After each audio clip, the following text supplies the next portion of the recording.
Hello all my dear students, आप सभी की एक बार फिर से बहुत बहुत स्वागत है मेरे यूट्यूब चैनल इंग्लिश वाइब्स पर। और यहाँ पे हम तैयारी करें अपने बोर्ड एग्जाम की।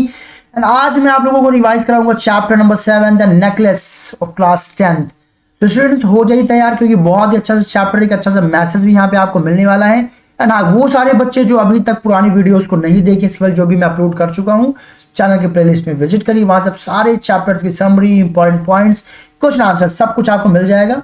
सारी यानी कि फर्स्ट राइट बुक और सप्लीमेंट्री बुक का भी, साथ में ग्रामर की भी नोट्स आपको मिल जानी है। चलिए इस चैप्टर को स्टार्ट करते हैं। ये कहानी है एक ऐसी लड़की की जो बहुत ही सुंदर थी, जिसका नाम था मैटिल्डा लॉयजल।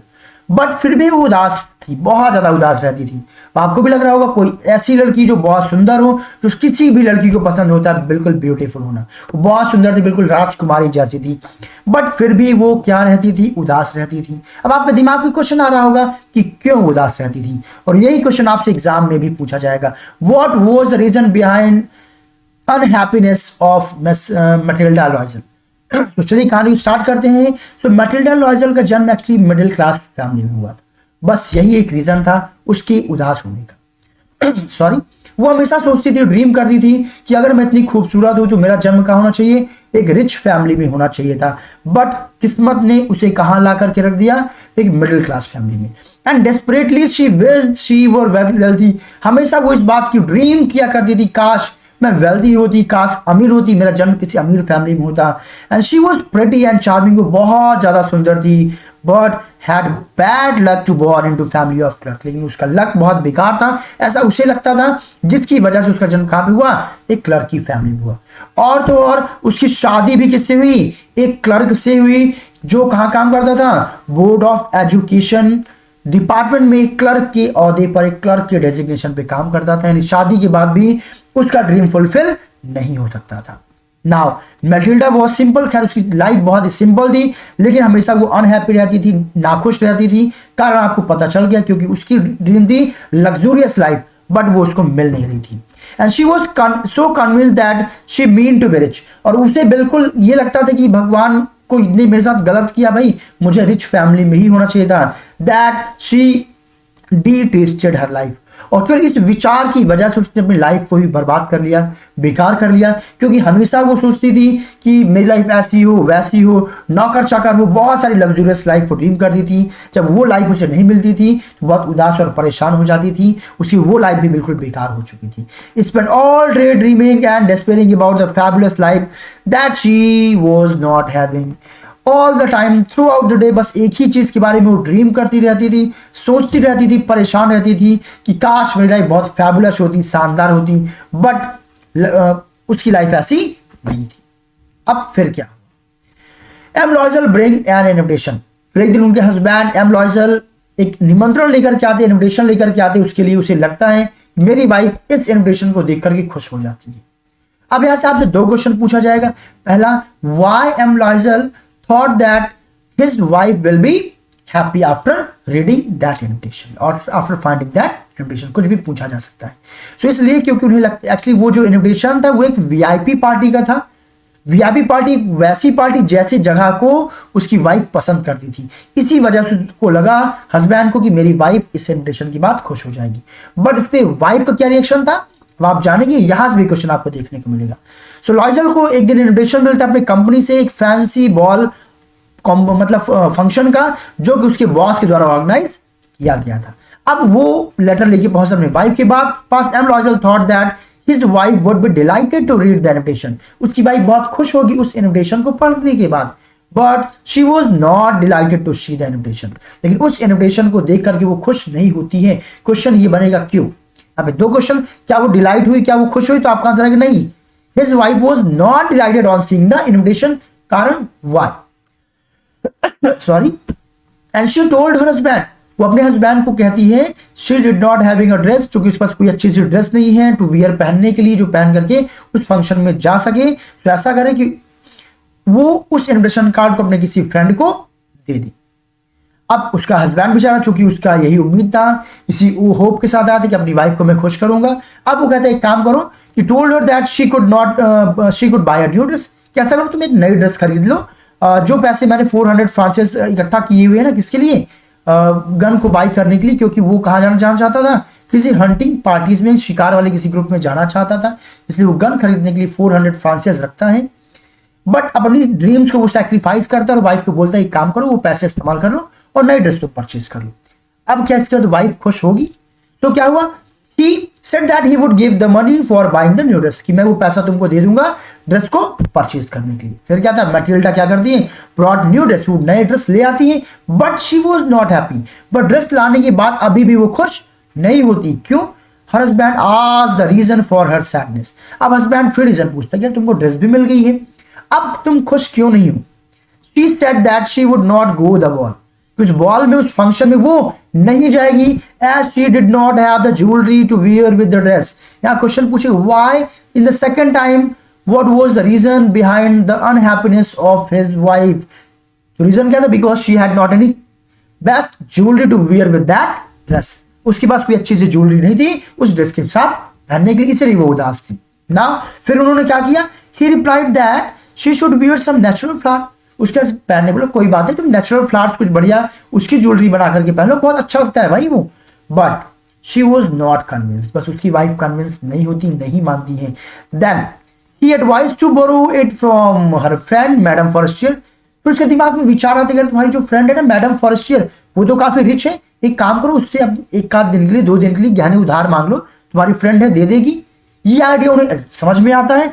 अगले ही दिन she went to her friend's house to borrow a necklace for the ball। उस फंक्शन के लिए वो नेकलेस लेने के लिए अपने दोस्त की मैडम फॉरेस्टर घर पहुंच जाती है और नेकलेस लेकर के आती है।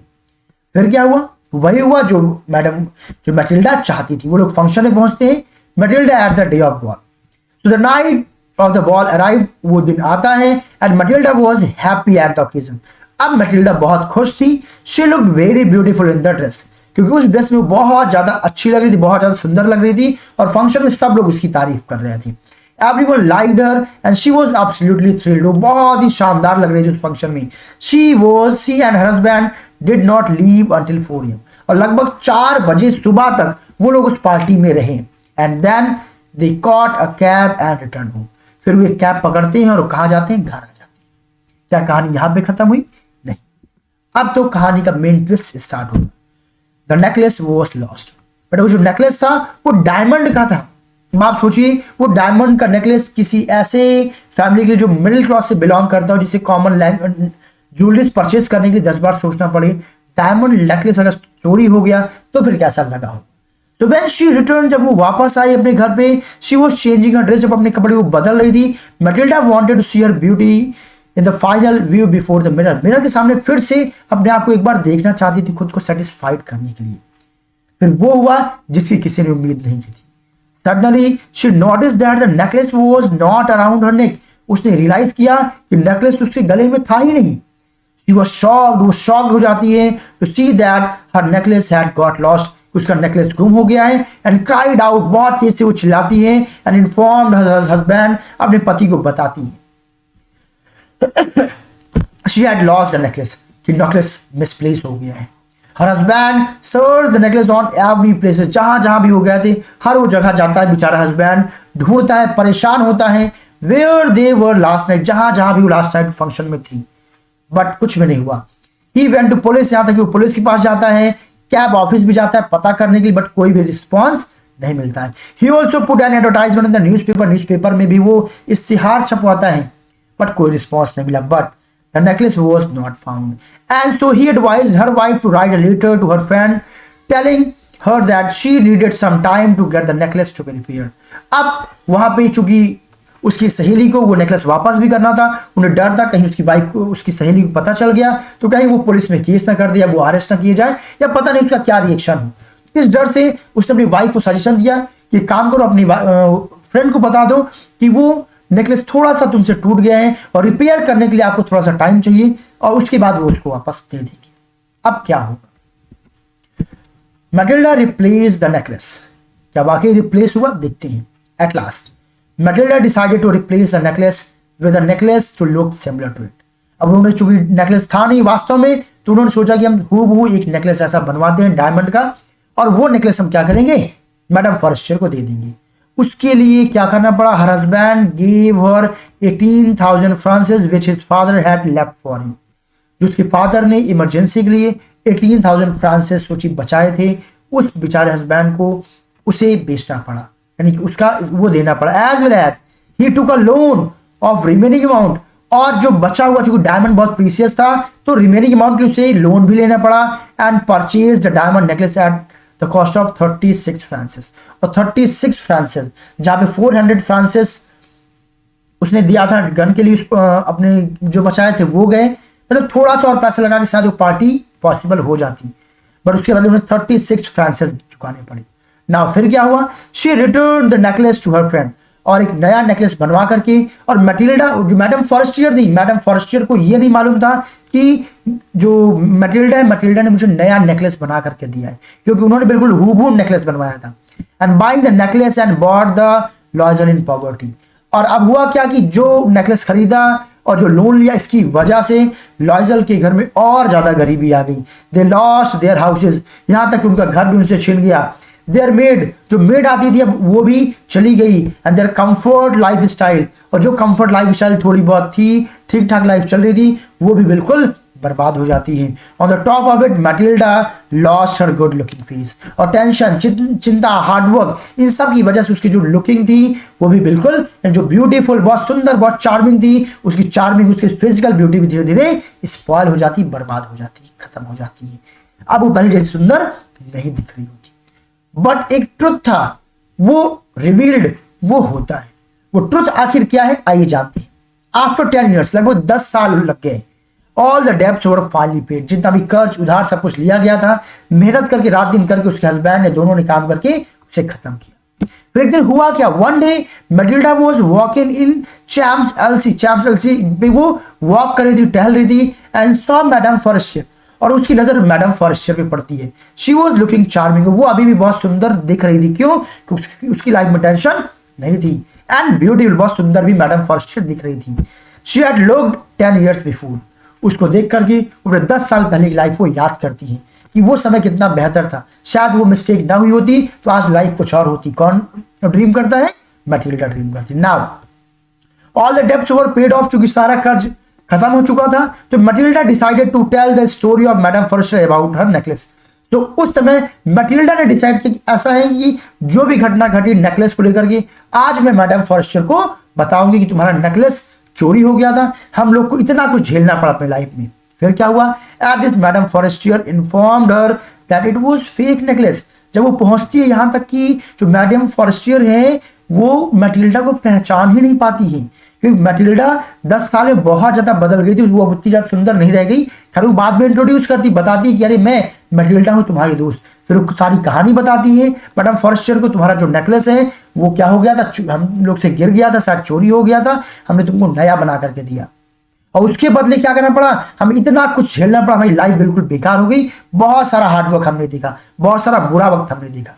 मैडम फॉरेस्टियर बिल्कुल सरप्राइज हो जाती है यार, मैडम फॉरेस्टियर की ऑनेस्टी पे भी क्वेश्चन आ सकता है, दिमाग में रखिएगा, कोई और दोस्त होता सोचता रही चलो बात है सच्चाई ना पता है, क्योंकि हमारे पास अब जो नेकलेस है वो तो रियल है। वो क्या बताती है, madam Forestier informed that it was a fake necklace, अरे वो नेकलेस जो मैंने तुमको दिया था वो डायमंड का नहीं था, वास्तव में वो नेकलेस एक नकली लोकल था। The cost of it was only 500 Francis, उसकी जो कॉस्ट थी, कीमत थी, केवल 500 फ्रांसिस थी। अब आप लोग खुद सोचिए उसकी कीमत लोगों ने पे कितनी की, लगभग 36,000 फ्रांसिस, जो कि बहुत बड़ा अमाउंट था हम लोगों के लिए। यहाँ से एक बहुत बड़ी सीख हमें मिलती है कि हमें अपने दायरे में रहकर के काम को करना चाहिए, उन चीजों को करना चाहिए जो हम बच्चा अफोर्ड कर पाए। So with this chapter has been done. I hope story आपको समझ में आई होगी। आई हो तो प्लीज एंड में बेटा कमेंट सेक्शन में आप लोग अपना फीडबैक भी जरूर शेयर किया करिए, क्योंकि ये सारा हार्डवर्क आप लोगों के लिए ही हो रहा है बेटा। जो आप लोग अपना रिस्पॉन्स देते हैं, वीडियोस को लाइक करते हैं, शेयर करते हैं, तो हमें लगता है यस हमारा हार्डवर्क आप लोग के काम आ रहा है। चलिए इसी के साथ अपने अगले चैप्टर में मिलते हैं। Thank you so much everyone, see you soon in the next video.